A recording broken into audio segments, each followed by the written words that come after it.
¿Qué tal? Bienvenidos a La Economía.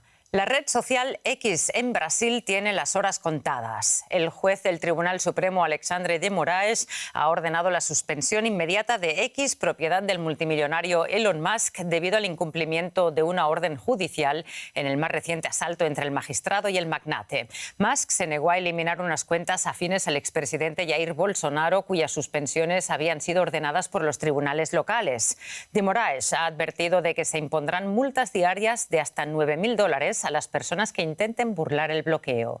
La red social tiene más de 22 millones de usuarios en Brasil.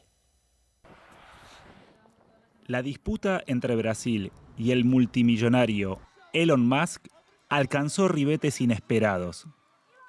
La justicia ordenó cerrar la plataforma X y Lula reclamó que el propietario de la red social se atenga a las leyes brasileñas. Todo ciudadano de cualquier parte del mundo que tenga inversiones en Brasil está sometido a la Constitución y las leyes brasileñas. Así que si la Corte Suprema toma la decisión de que un ciudadano actúe de cierta manera, tiene que cumplir o se tomarán medidas. Tener mucho dinero no te permite no respetarlo. Este ciudadano es estadounidense, no es un ciudadano del mundo. No puede ofender a presidentes, legisladores, el Senado, a la Corte Suprema. ¿Quién se cree que es? El presidente de Brasil reclama por la soberanía del país. A su vez, en su cruzada contra la desinformación, el magistrado había ordenado que X cierre cuentas de usuarios ultraconservadores brasileños, afines al expresidente Jair Bolsonaro. Estas cuentas desacreditaban el sistema de votación electrónica que dio por ganador a Lula. Pero Musk no cumplió. Por el contrario, aumentó la puja. En la plataforma, tildó al juez de malvado dictador. El multimillonario se atiene a la defensa de la libertad de expresión. Mientras tanto, la justicia ordenó cerrar X, una medida que afectará a cerca de 22 millones de usuarios en Brasil. Vamos a otro asunto. Buenas noticias sobre inflación en la eurozona. El aumento de precios ha registrado su mejor dato desde julio de 2021. Y muchos ven en estas nuevas cifras grandes probabilidades de que el Banco Central Europeo vuelva a recortar los tipos de interés en septiembre. Según los datos adelantados para agosto, los precios en la eurozona crecieron a un ritmo interanual del 2,2%, 4 décimas menos que en julio, y situaría la tasa más cerca del objetivo de estabilidad de precios del 2% que persigue el BCE. La caída de la inflación se explica sobre todo por el descenso de los precios de la energía. El Consejo del Banco Central Europeo volverá a reunirse en septiembre en Frankfurt para tomar una decisión sobre los tipos de interés. Y hasta allí nos vamos ahora, hasta Frankfurt, porque queremos ampliar estos buenos datos con nuestro compañero en la bolsa, José David. ¿Qué tal? Es el mejor dato en 3 años. Sabemos que hay muchas cosas, ¿no?, que influyen al mismo tiempo en la decisión de recortar las tasas, pero ¿qué factores dirías que están a favor de un nuevo recorte de tipos en la eurozona? Hola Rosa, ¿qué tal? Bueno, uno de los factores clave son los salarios, un factor que mira con mucha atención últimamente el Banco Central Europeo. Y hay una buena noticia porque en el segundo trimestre los salarios negociados aquí en la eurozona crecieron en torno a un 3,55%, menos que el trimestre anterior, y se va confirmando poco a poco esa tendencia bajista del crecimiento de los salarios. Esto es importante, Rosa, porque da una señal clara al Banco Central Europeo de la presión que, por ejemplo, puede esto ejercer en el gasto futuro, por ejemplo, de los hogares o de las familias. Hemos llegado hoy, como adelantabais, ese dato del 2,2% de inflación en la eurozona, el mejor en los últimos 3 años, y parte de esto se explica también por los precios, la presión que ejercen los precios en el sector servicios. Con esto quiero decirles que la inflación podría haber sido aún menor si esa presión que siguen ejerciendo el sector servicios fuera más reducida. Y esa esta es la esperanza que existe ahora, sobre todo una vez que han pasado el evento de los Juegos Olímpicos en París, porque mucho de la presión que se ha observado en agosto en el sector servicios podría estar, Rosa, detrás del gasto que se ha hecho en turismo, en hoteles, en consumo, en restaurantes, precisamente en Francia. Con estos dos datos en mente, muchos analistas creen que efectivamente en 2 semanas aquí en Frankfurt Christine Lagarde volverá a anunciar un recorte de los tipos de interés que le vendría muy bien, Rosa, a una economía muy débil en la eurozona que crece a solo el 0,6% en términos interanuales.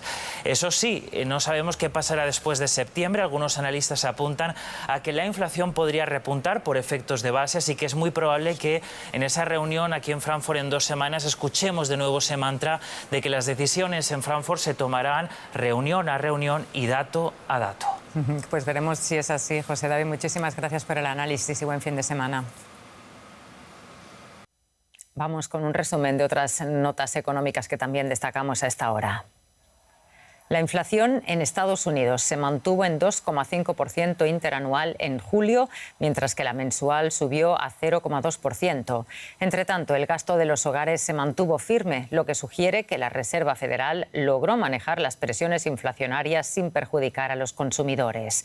Con ello se refuerza la posibilidad del recorte de las tasas de interés de cara a septiembre. Apple y Nvidia estarían interesadas en entrar en el accionariado de OpenAI, que podría elevar su valoración a $100.000 millones, según informaciones de The New York Times. Esta inversión fortalecería la reputación de OpenAI y su atractivo para grandes tecnológicas. La ronda, liderada por Thrift Capital, busca financiar el desarrollo de OpenAI y su potencia computacional con Nvidia como proveedor clave. Google ha anunciado su intención de construir un centro de datos en Uruguay, en el que invertirá $850 millones. Este será el segundo centro de datos de la compañía en Sudamérica, complementando el existente en Chile. El plan ha obtenido la aprobación ambiental tras abordar preocupaciones relacionadas con el consumo hídrico del centro.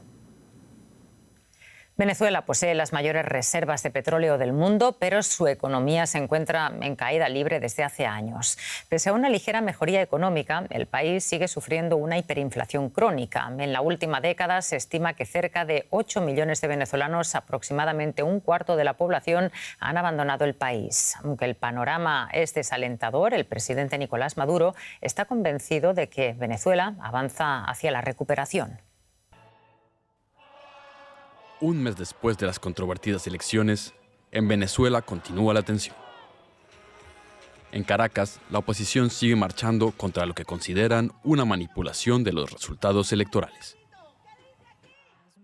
El presidente Nicolás Maduro, que se adjudicó la victoria, mantiene reuniones con representantes económicos en busca de aprobación tanto política como económica, sacando pecho ante los últimos datos económicos. Pero miren cómo se movió el trimestre. El primer trimestre creció 8.4 y el segundo trimestre creció 8.78. Pudiéramos decir un pelito más, pero de pelito a pelito, sobre todo en el segundo semestre, donde hay más movimiento, más consumo, más actividad económica. Las perspectivas que va a ser mejor. Solo falta que esto se refleje en la vida de los venezolanos. Según el Fondo Monetario Internacional, el Producto Interno Bruto per cápita se desplomó, pasando de $9.000 cuando se posesionó Maduro en 2013 a menos de $1.500 en 2020. Después, la economía ha visto una muy leve recuperación, que sin embargo está muy por debajo de los niveles de 2013. El viernes, un apagón dejó sin electricidad al país. El gobierno achaca el acto a la oposición y esta reclama que se debe a la falta de inversión y a la corrupción. Y terminamos en Finlandia. El país necesita más de 40.000 trabajadores al año. Sin embargo, las barreras lingüísticas y las políticas migratorias hacen al país poco acogedor y atractivo para los extranjeros. Por ello, en la capital Helsinki se ha formado una cooperativa que pretende crear un entorno más inclusivo para aquellos migrantes que buscan empleo. Un restaurante en Helsinki con buenas hamburguesas y papas fritas. Aquí el idioma no es importante. Detrás del restaurante está el Grupo S, Es la mayor cooperativa minorista de Finlandia y quiere convertir el país en un lugar más atractivo para los solicitantes de empleo, incluidos los extranjeros. El idioma ya no es algo excluyente. El finés es uno de los idiomas más difíciles del mundo. La economía local necesita 44.000 trabajadores extranjeros al año. Francisco Mérida García es mexicano y abogado. Hace 10 años llegó a Finlandia con su esposa. En ese entonces no hablaba ni una palabra de finés. Las oportunidades laborales para él eran nulas. Fue muy duro. Me presenté cientos de veces a trabajos y no conseguí ni una entrevista. Eso cambió cuando Mérida García aprendió finés y cambió de rubro. Hoy dirige un restaurante. Gracias a las nuevas pautas del Grupo S, ahora puede emplear a personas en la misma situación que él hace unos años. El gobierno finlandés tiene una opinión diferente en cuanto a emplear extranjeros que no dominen el idioma del país. Actualmente se debate una ley que obligaría a los trabajadores extranjeros a abandonar el país en un plazo de 3 meses tras perder su empleo. Pasi Saukonen es experto en inmigración y asesora a la ciudad de Helsinki. Se queja de que el gobierno, presionado por el Partido Nacionalista Los Finlandeses, no distingue entre trabajadores extranjeros y solicitantes de asilo. El Partido de los Finlandeses se opone a acoger refugiados, pero este rechazo radical está causando un gran daño. Perjudica a nuestra política de inmigración en su conjunto. La tasa de natalidad en Finlandia es desde hace años muy baja y el país necesita estabilizar la economía. Actualmente, Finlandia no tiene una imagen atractiva como destino laboral. Eso se ve reflejado en una encuesta mundial sobre solicitantes de empleo extranjeros. Del puesto 16 descendió al 51. Y hasta aquí la economía. Gracias por su atención.